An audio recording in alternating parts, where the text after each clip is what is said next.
Today on CityCast Las Vegas, Elle Hope, the founder of Spotlight Poetry, helps us explain the link between Dolly Parton and literacy rates in the Valley. And our Keep It Local writer, Melinda Shekels, dives into what it will actually take to correct our housing shortage.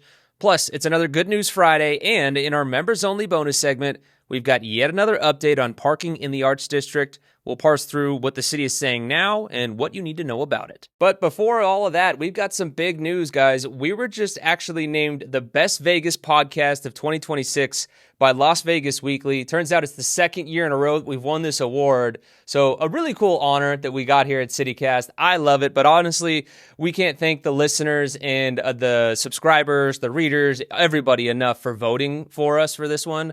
That does not go unnoticed, so shout out to all of you. And two, just like thank you guys for listening, because again, like this podcast doesn't happen if you guys don't listen. And all of our contributors, like you, Elle, and like you, Melinda, as well, like you guys help make this show what it is. And I think we'd be remiss if we also didn't give a shout out to Sonia Cho Swanson, our former executive producer, also our former co-hosts, David Figler and Sarah Lohman. I mean, a massive part of this. I just jumped on board in April, so I cannot take really any of the credit for this because you guys have banked so much good work that helped make this happen. So thank you to you guys. And I'm curious, like you guys have obviously been working with us for a bit.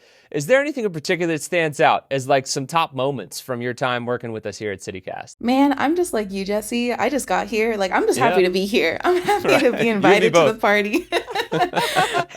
I think I've been contributing for about 2 or 3 years now. I mean, I came in and I started doing some of the, local guides with Rob Cashel-Reese. And then we did some fun stuff. Rob and I did some fun stuff last year about, cool ways to glamp. And I just think the story ideas and the takes on everything are always really creative and exactly what you really want local journalism to be about. So I think CityCast, of course, and I think the team over the Weekly, they're just smart. And, it's just we take these small local stories and we really discover what they say about a much bigger spectrum of how Las Vegas works. And that's always what does it for me as a listener and also as a correspondent. Yeah, I think that's a really cool part to highlight because I do think to kind of pat ourselves on the back, and even before I joined, like I used to listen as well, and the way that we are able to kind of dive into the local stories and get to more of the why and continue the conversation and figure out like what it means and where things are going next. So like, I just think it's cool to be able to do it at that rate, and it's awesome that people also love it, and it's helped make people better neighbors. So shout out to everybody who helped make this happen. This is a massive honor. Hopefully we can make it 3 in a row next year and keep this thing rolling, right? Yeah, woo! Yeah, in the meantime, let's get it going, guys. It's Friday, August 28th. I'm Jesse Merrick, and here's what Las Vegas is talking about.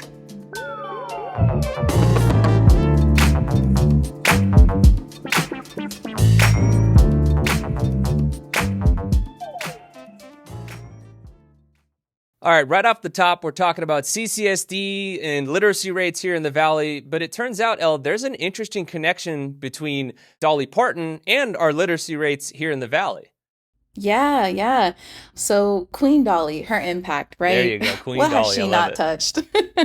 And I don't think a lot of people know this, including myself until recently, the impact that she had for local young readers out here as well. For those of you who don't know, Dolly Parton's legacy goes well beyond just her music. She was a true philanthropist at heart. And one of the organizations she built was called Imagination Library. It was founded in 1995, and its mission was to help young readers fight literacy gaps before kindergarten. So the program was a free book that was age appropriate and was mailed to a child every month from birth to the age of 5, which is incredible. Yeah. And that's about like 60 books per kid. And over the program, she's given out over 200 million books globally. Crazy. It's insane. And Rob, our very own writer here at CityCast, wrote in the newsletter. Rob. Yes. That for perspective, 1 in 7 children in the U.S. under the age of 5 receives a book in the mail from this program. So isn't that crazy? That's actually insane. Yeah. And it reached us here in Las Vegas in 2023 when a local nonprofit, Story Kids, was able to help usher it in through Clark County and get the funding through a state grant.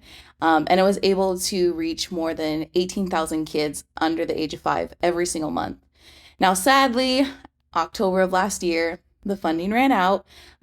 And unfortunately, the legislator wasn't able to renew the funding. But with the program no longer here, CCSD is also recognizing that, hey, we have to figure out a way to combat these falling literacy levels with outside programs going away, like Dolly's incredible Imagination Library. So CCSD is rolling out this new feeder school program, which essentially is aiming to give students more tutoring and support in literacy and mathematics. And for those of you who don't know what a feeder program is, basically it's a structure where a group of schools are formally linked together. So they create a pathway from elementary to middle school to high school. So it's really focusing on making sure that those kids work off the same standards and there's no gaps between the handoff.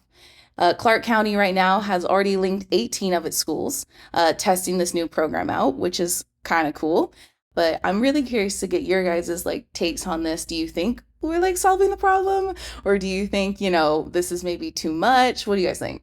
Yeah, I mean, I think slowly but surely, we're kind of moving in the right direction, right? We've seen a lot of programs getting taken to an effect, but it's like, have we done enough yet? That's my big question. Melinda, I'm curious your thoughts on do you feel like we're moving in the right direction? What are we doing to help this, Well, this is what's important is exactly you said, we've had a lot of programs depart, a lot of things have lost funding, but do we have the pipeline to feed into those programs?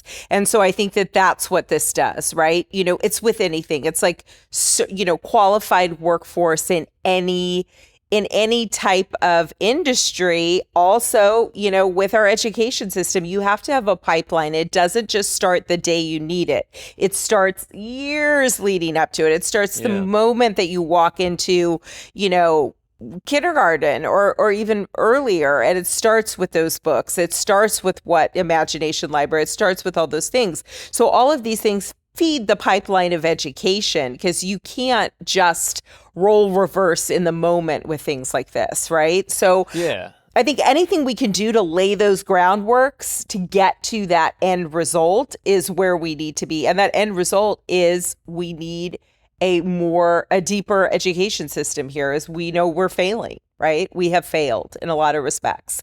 And there's a lot of reasons why we failed. So I don't mean to gloss that over, and I'm not blaming anybody, but we've sat at this terrible place in our education in those numbers for so long.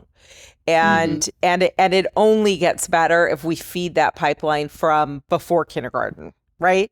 Yeah, I think that's a really important thing to bring up about starting it before kindergarten, because that's the thing. Kids age out of the Imagination Library at the age of 5, right? Which is right around the time a lot of kids are starting kindergarten.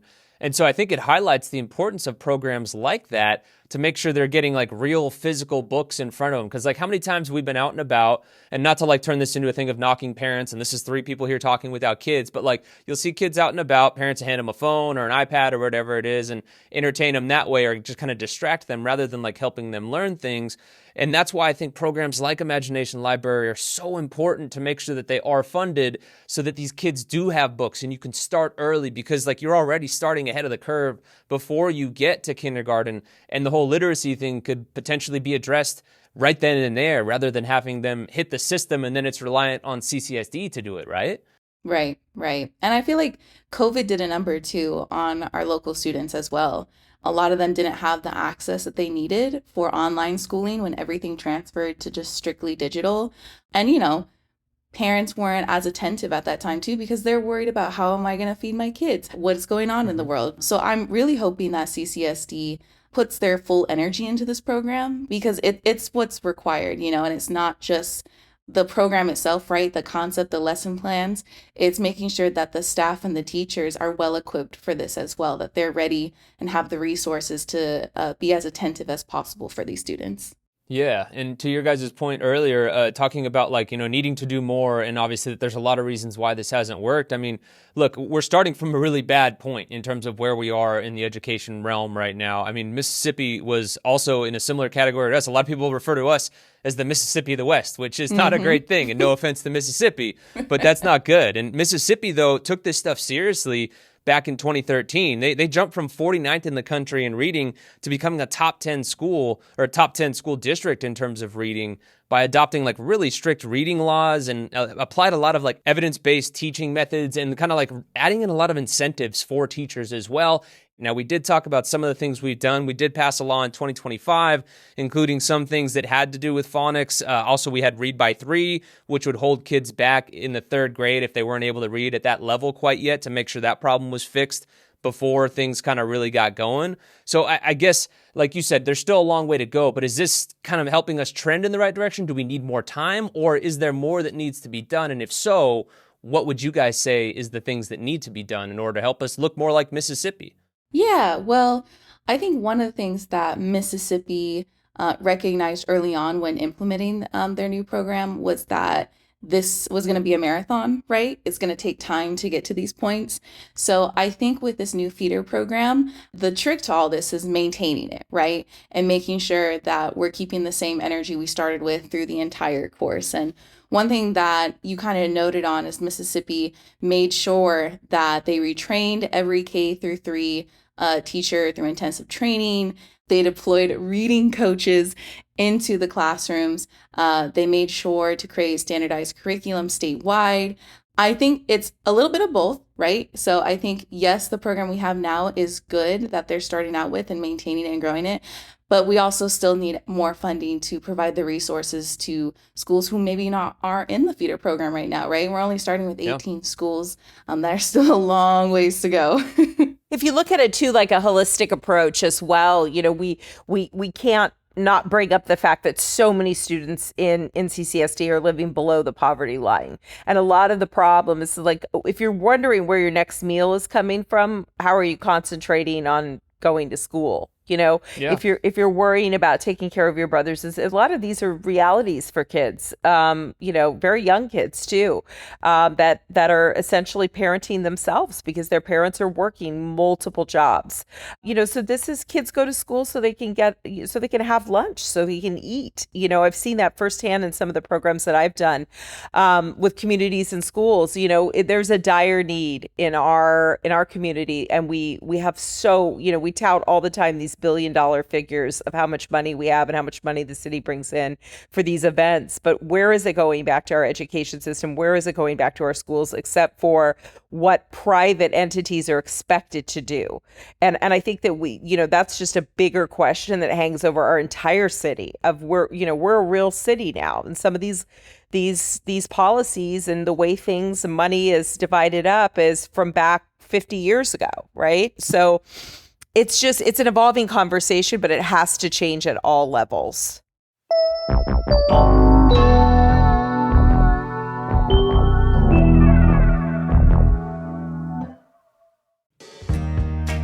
Las Vegas wasn't ready for Elvis Presley in 1956. Billed by his manager, Colonel Tom Parker, as the atomic-powered singer, his debut at the New Frontier met an indifferent audience. But when Elvis returned in 1969, he was ready to transform Las Vegas entertainment with a secret weapon: groundbreaking costume design. Join costume historian Karen Fetter for Elvis, Dressed to Rock, a fascinating presentation tracing the thrilling evolution of the King's iconic stage wardrobe at the International Theater at Westgate Las Vegas Resort and Casino. This presentation is part of Duck Duck Shed 2026, the cultural experience from the Neon Museum about Las Vegas design, culture, and the city's ever-changing built environment. Admission includes a backstage tour, entry to Elvis's green room, and a tour of the stage as well. You can experience Elvis where history happened at Westgate Las Vegas. Get tickets now at duckduckshed.com. The following is a paid political advertisement paid for by the committee to elect Alex Quagg. Hi, CityCast listeners. I'm Alex Quagg, and I'm running for Clark County District Court Judge, Department 29. Southern Nevada is my home. I graduated from El Dorado High School and UNLV. From my first job to now raising my family, this community has shaped who I am. That's why public service is personal to me. I've spent my career serving on all sides of our justice system, representing service members in the Army, working as a prosecutor, and seeing how courtroom decisions ripple through people's lives and through our community. That's a responsibility I never take lightly. Clark County deserves judges who bring experience, dignity, and respect to every person who enters the courtroom. I'm proud to have earned the support of prosecutors, defense attorneys, law enforcement, labor unions, veterans organizations, and many others across our community. From JAG to judge, I'd be honored to earn your vote. I'm Alex Quag, running for Clark County District Court, Department 29. Learn more at electalexquag.com. Paid for by the committee to elect Alex Quag. CityCast does not endorse candidates for office. You know, housing is always a hot button issue here in the Valley. And Melinda, we got some interesting studies coming out now about just how many new apartments we're going to need each year to address our housing shortage. Yeah, this is really wild. They're saying that we're going to need 5,000 new apartments a year in order to get to where we need to be. It doesn't really mean that Las Vegas is short exactly 5,000 apartments and can fix this problem in 1 year. So we have to kind of look at these numbers and really interpret them correctly. We need 5,000 units every year for decades to close this accumulated shortage and get more renters below the threshold of spending 30% of their income on housing. Mm-hmm. This is what Nevada Public Radio has reported, and it could take more. It could take more than a century to fill this gap. Supposedly, I mean, that's crazy. That is crazy. A century. It's very scary. We are very behind, and the bigger problem is where we have plenty of luxury apartment communities coming in, but the true problem everywhere, and not just here, is affordability, you know? And what does that affordability look like? And what is true affordability? I mean, everybody wants a luxury apartment community. Everybody wants market rate apartments.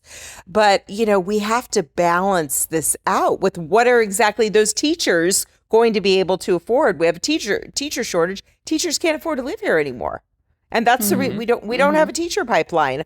Hospitality workers, that whole dimension's changing. Casino employees, and you know, we have to really look at what someone making $60,000 a year, can they comfortably afford $1,500 in rent? Is that considered affordable? I mean, everything has changed in a very short period of time here. So we really need to focus on how we're going to get this affordable housing built and who's going to build it instead of pointing these fingers at each other, I guess that is the big thing to get to, is like you noted, we've got plenty of luxury apartments here in the Valley, and it seems like more and more continue to pop up. I mean, I know there's the ones going in the Arts District and everything, and like these companies that are doing them, they're trying to make money as well. Like there needs to be kind of like the starter home of apartments, right? Like I feel like we need more of those. And is that a reasonable ask that people will actually start to do? Or do we need to put some policies in place to make that happen? I think we're going to have to look at incentivizing it. I think there has to be incentivized programs, but affordable housing is a problem all over this country. And that's one of the feeder reasons as to why our homeless and transient or unhoused population is also very high as well. People are living in their cars because they can't afford housing. But I mean, this is an interesting stat from the National Low Income Housing Coalition.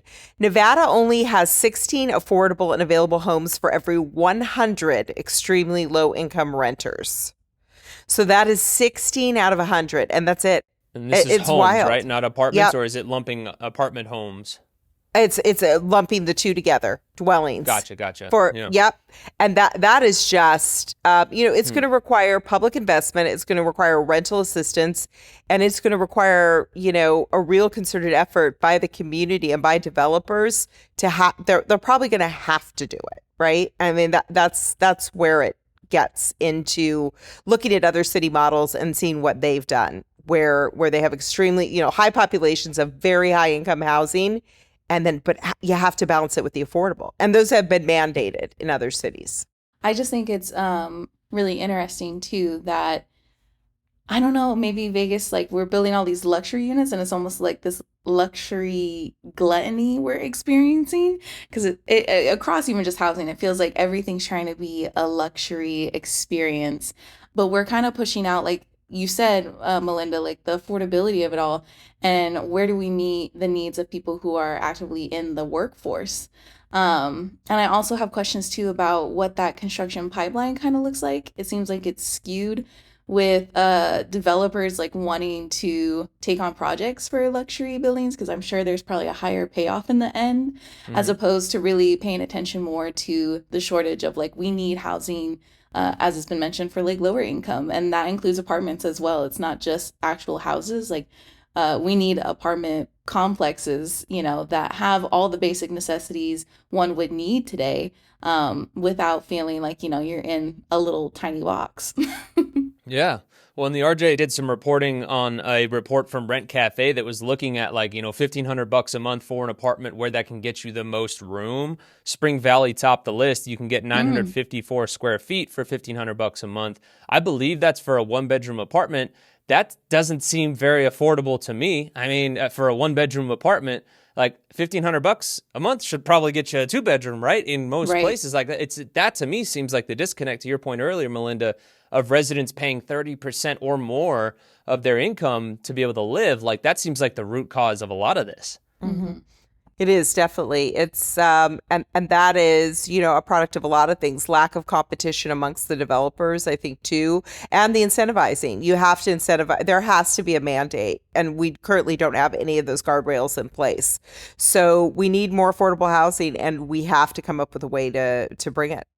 So obviously, like just like renting in general is kind of tough because it almost seems like this like vicious cycle with the way rents are increasing. Like it's supposed to be one of those deals where people are able to spend less than 30% of their income or 30% of it to be able to save, eventually be able to get into a home. Obviously, there's a disconnect in home prices and renting as well here in the Valley, which adds to all of this. So we're all hoping that things get better on the front of like renting and things like that. And we've all had experience renting. I'm curious here in the Valley what your experience has been like as a renter, the good, the bad, and the ugly of it all. Yeah, when I first moved to Las Vegas and I got my first apartment, it was just a one bed, one bath, teeny tiny, 600 square feet. And it was on Maryland Parkway right across the university. And I signed my lease in 2018 and I was only paying $600 a month. That's awesome. It was incredible. I was living a great life. That's beautiful. That's a beautiful number. That's a Yeah. beautiful number. It's a beautiful It was great. number. The neighborhood was, clean. It was fun. It was a great place to live. Management was great. But as the years continued to progress, the rent started going up and it spiked incredibly high. Towards the end, before I left, I was paying $1,200 a month for rent with no improvements. Yeah, double. No improvements on the apartment complex itself. No amenities that have been added. My apartment itself actually got worse. The maintenance just went terrible. So it was really unfortunate, and I was blessed to move into a better apartment with my boyfriend, but now we're paying $2,100 a month, which is crazy, which I'm basically paying the same exact amount, split 50-50 with him. I was gonna say, yeah. And is it a two bedroom or? It's a two bath, yep. Yeah. And we're closer. It's kind of crazy when you think about it. And it's just one of those situations where it's unfortunate to think, like, if I was still by myself and trying to figure out rent, I don't know if I could afford rent with where we are now with the average one bed, one bath. Yeah. It's interesting to me. Usually the big struggle with rent, my last rental situation, I live in a house now, but my last rental situation, I had a sweetheart deal for 5 years because I was a good tenant. It was a privately owned house. And so they didn't raise my rent at all for 5 or 6 years. And renting from an independent person, you didn't have the pressure of the big, venture capital or whoever owns all these apartment buildings, the banks. Or they hit you every year with like, we're going to increase your rent by like $150, $200 a month. You're like, wait, what? Because I stayed with you? Like, what the hell is that? Right, exactly. And that seems to be the racket, right? You get that percentage increase, even if it's incremental. And, they're not doing anybody favors. They would really rather have the apartments set empty than make any concessions on rent, which is wild. And that's what I meant by they hold the cards because of there's not enough variation. It's, we've allowed these large companies to come in and buy up all of this real estate, and they drove the prices up. I mean, that's what happened during COVID. COVID essentially, and they were able to kind of like flatten all of the rents out at these astronomical rates, which we just didn't have before. And that is, if we could stop people from Airbnb-ing their places, we can also stop these large, conglomerates from buying up all the apartment inventory. So I'm seeing the disconnect there, right? We have all these policies in place to prevent certain types of rental or vacation unit rentals, but we're not seeing it on the other end where it's preventing people from actually being driven out of homes or out of their apartments.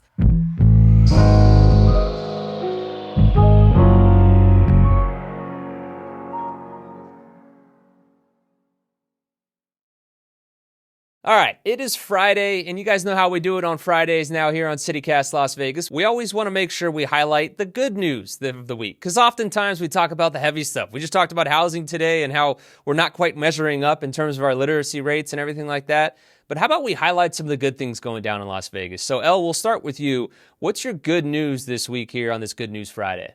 Yeah, so I have been fortunate to just be rich in nature, I feel like, recently. And I want to give a shout out to our sunsets. Like, that's kind of like my good news. They are undefeated. Yeah, they've been I do love the incredible. sunsets out here, yeah. The past 2 weeks, like Mother Nature, she went crazy. She's been naturing, yes. She's been doing it. And I want to give a shout out to the Las Vegas Astronomy Club out here. They do a whole bunch of free activations. And about a week and a half-ish ago, I went out there to Searchlight, Nevada for one of their events, and it was incredible. And it just got me looking into more of the programming we have with our local parks and sacred lands out here. And so I just want to shout out too that Red Rock is hosting a special The Nature of Poetry Night. Nice. And it's going to be Sunday, August 30th from 6:30 to 8. And I just find that, mixing art and nature together, I wish we kind of did that more. I feel like we need more programming like that. We have so many beautiful mountains and valleys, and there's parks that are just absolutely stunning out here. So this is your sign to go outside this week.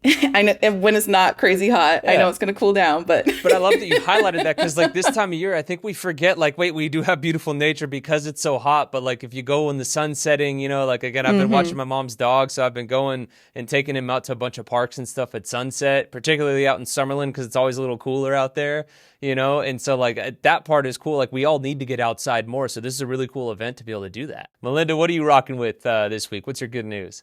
Listen, I think I gotta go back to what we talked about to begin with. I'm thankful to be on the best podcast, in Las Vegas. Yay! I'm super thankful for that. I think that's great news for all of us, that people are listening to what we're doing and appreciating it and giving them news. The news is so bad all the time, right? We get stuck in these really bad news cycles, especially this week. I mean, we had this incredible, they always say it comes in threes, and we've lost, major celebrities the last 2 weeks, more than 3 people. And it just, to be able to deliver, really thought-provoking, intelligent conversations about what's going on in Las Vegas, kind of apart from some of that other noise, it feels really good to me, and also to be able to tell local people's stories. So I'm just thankful for what we're doing right here today on this Friday, just the 3 of us right here in this room. So you took the words right out of my mouth. That's my good news. That's my good news for now. I love it. Yeah, we cannot beat it, being named the best podcast again for the second year in a row by Las Vegas Weekly. I mean, it is just so cool. And again, like, it's a testament to everybody out there that listens and is subscribed to the newsletter and all that stuff. So make sure to tell your friends, too, that you guys are listening to the best podcast out here. Get them involved. Help continue to grow our audience so that we can keep giving you guys the good stuff for the years to come, and keep this thing rolling. In the meantime, though, it's time now for our members-only bonus segment, and today we're diving into the latest updates on paid parking down in the Arts District. Yes, there is another update, and there is a lot to unravel in this one, but you're only going to hear us break it down for you if you're one of our CityCast Las Vegas neighbors. So, if you want the deets on the parking situation downtown and what it means for the future of the Arts District, head to membership.citycast.fm/Las Vegas to sign up and gain access to today's bonus segment and all the other great perks that come with being one of our neighbors.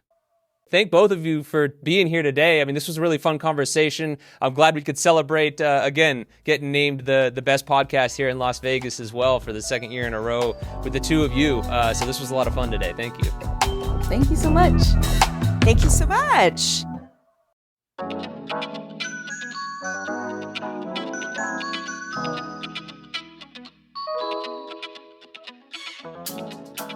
That's all for today here on CityCast Las Vegas. Our executive producer is Layla Mohammed. Our creative producers are Jacob Solis and Rob Katzelreese. And I'm your host, Jesse Merrick. We also get additional production support from Katie McMurrin. Music is by OG Moose. Our ad music is by Sven Lindvall and Sarah from the Epidemic Sounds via Getty Images. We record this show on the traditional homelands of the Nuuvi, the Southern Paiute people. If you enjoyed the show, why not tell a friend? Rate the show, leave us a review, and subscribe to our free morning newsletter as well. And don't forget, you can support this show and get great perks by becoming a CityCast Las Vegas neighbor at membership.citycast.fm/Las Vegas. We'll be back on Monday morning with more news from around the city. Until then, though, have a great weekend and take care.